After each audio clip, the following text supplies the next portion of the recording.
Dit is Saterdag 7 Junie en ons lees uit Efesiërs 4 vers 3. En julle daarop toe te lê om die eenheid wat die Gees bewerk, te bewaar deur die band van vrede. Een liggaam en een Gees, soos julle ook deur julle roeping tot een hoop geroep is. Dit is ironies dat daar vandag dikwels konflik is oor hoe verskillende tradisies met mekaar verskil oor die Gees. Die eerste groot kerkskering, meer as 1000 jaar terug, het gegaan oor die Heilige Gees. Efesiërs herinner ons dat die Gees ons almal saambind tot 'n eenheid.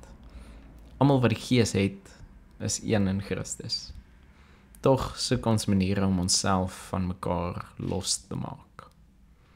Daarom word ons opgeroep om die eenheid wat die Gees bewerk te bewaar.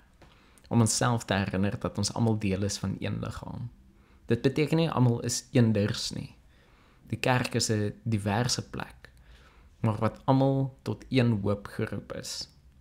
Mag ons leer om nie vas te kyk in ons verskille nie, maar die een hoop voor oë te hou, sodat ons elkeen saamwerk om die koninkryk van God sigbaar te maak. Dis nie eenvoudig of maklik nie, maar dit is waartoe ons deur die Gees geroep word.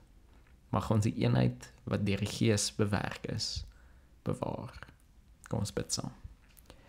Here, help ons om brûe te bou eerder as mure, om langer tafels te bou eerder as heininge.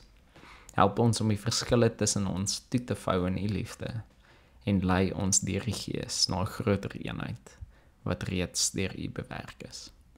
Amen.